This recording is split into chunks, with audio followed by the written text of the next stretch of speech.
The first thing he noticed was the red. It wasn't a small stain either.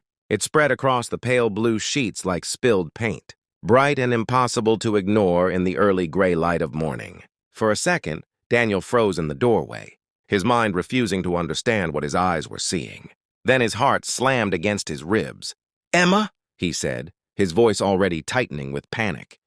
His 8-year-old daughter stirred under the blanket, her messy brown hair spilling across the pillow. She blinked sleepily at him, confused by the alarm in his voice. "What?" she murmured. Daniel's chest squeezed. His eyes darted across the bed again. The stain was too big, way too big. Blood. His mind instantly raced through 100 terrifying possibilities. Internal bleeding, an injury, something happening in the night, while he slept just down the hall like an idiot who should have been paying attention. He crossed the room in 2 quick strides. "Emma, sweetheart, did you get hurt?" he asked, trying to keep his voice steady and failing. She pushed herself up on her elbows, squinting down at the sheets. Her eyebrows furrowed. Then her eyes widened. "Oh," she whispered. Daniel's stomach dropped. "Oh," he repeated. "Emma, what does oh mean?" The fear in his voice must have been obvious, because she immediately shook her head. "I'm okay," she said quickly. But Daniel had already pulled the blanket back. The stain spread across the mattress beneath her like a warning siren. His hands started to shake. "Stay right there," he said, his voice cracking. "Don't move." Emma grabbed his arm. "Dad, I'm calling 911. "No!" Her small voice came out sharper than he had ever heard it. Daniel stopped mid-step. Emma's cheeks turned pink. "It's not like that," she said quietly. Daniel blinked. "What do you mean it's not like that?" he asked. "There's blood on your bed." She looked down at the sheets again, clearly embarrassed now. "It's not from me," she said. Daniel frowned. "What?" Emma hesitated. Then she leaned closer and whispered like it was the most secret thing in the world. "It's from Lily." Daniel's brain struggled to catch up. "Lily?" he repeated. Emma nodded toward the floor. That's when Daniel noticed the sleeping bag. It was tucked beside the bed, half hidden by the side table. And inside it was a small girl. She couldn't have been older than 10. Dark hair tangled across her face. A thin jacket pulled tight around her body. Her shoes still on her feet like someone who had fallen. Asleep the second they felt safe enough to close their eyes, Daniel stared. His mind tried to process the scene piece by piece. The girl. The sleeping bag. The blood.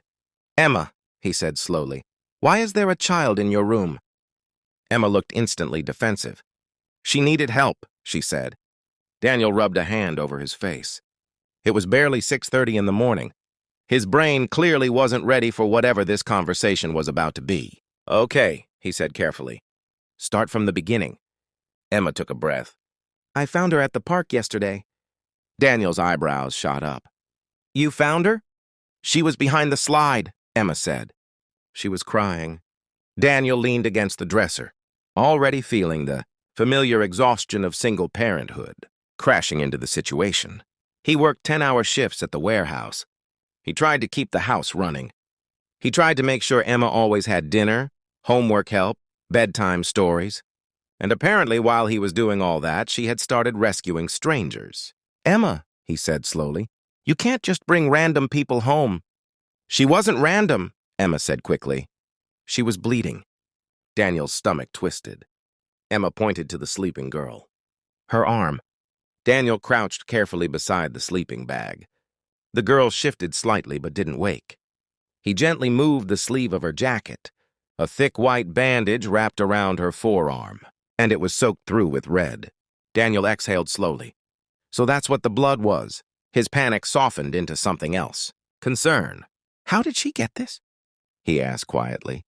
Emma shrugged. "She said she fell," she said. "But I think she didn't want to tell me."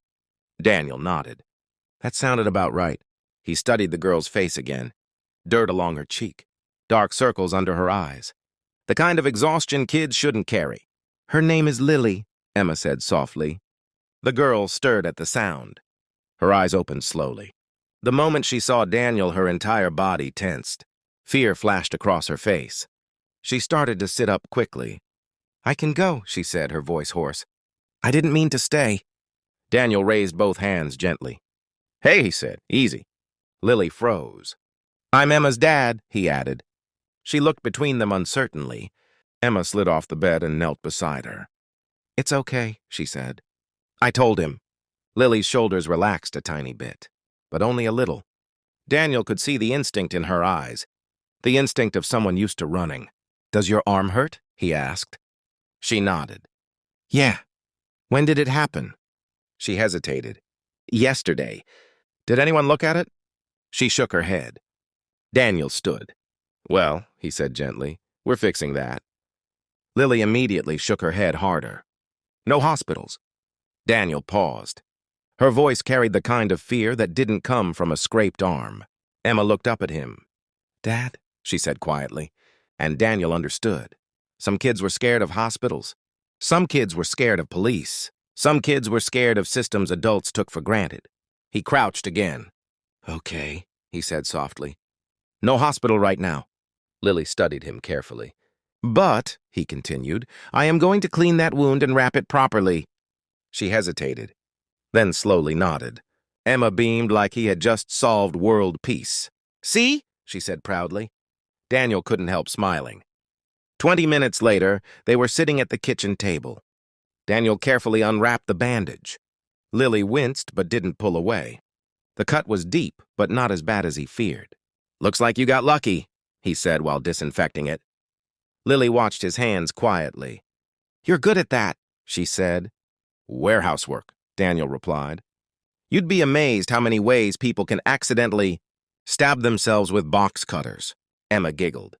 Lily didn't. She looked around the kitchen slowly, like she was memorizing it. The fridge covered in Emma's drawings, the chipped coffee mug, the stack of homework papers on the table. Your house is nice, she whispered. Daniel followed her gaze. To him, it looked like survival, but to her, maybe it looked like something else. Thanks, he said. There was a quiet moment. Then Lily spoke again. You're not mad? Daniel frowned. About what? She nodded toward Emma. For bringing me. Emma looked offended. Of course he's not mad. Daniel smiled slightly. No, he said. I'm not mad. Lily stared at the table. My mom says people get mad when you show up places you don't belong. The words hung in the air. Daniel leaned back in his chair. Well, he said gently, your mom might be right sometimes. Lily's shoulders tightened. But not here, he added. Emma immediately reached over and squeezed Lily's hand. See? She said again. Lily looked down at their hands, then back up at Daniel. Her voice dropped to a whisper. I didn't know where else to go. Daniel felt something heavy settle in his chest. A quiet understanding. The kind that comes from recognizing fear when you see it. You came to the right place, he said. For a moment, Lily looked like she might cry. Instead, she nodded. And Emma squeezed her hand tighter.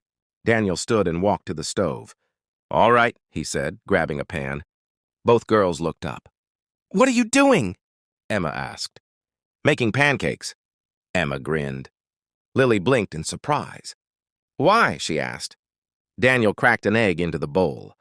Because, he said, around here, when someone has a rough night, we start the next morning with pancakes. Emma cheered, and Lily slowly smiled. It was small, fragile, but it was there. And somehow, in a quiet kitchen filled with the smell of batter and the sound of two girls laughing, Daniel realized something important. Sometimes kindness didn't arrive with a grand speech. Sometimes it looked like an 8-year-old who refused to leave a bleeding stranger alone at a playground. Sometimes it looked like a scared girl whispering the truth instead of running. And sometimes it started with panic over blood on the sheets, but ended with 3 people sitting at a kitchen table, realizing that family could begin in the most unexpected ways.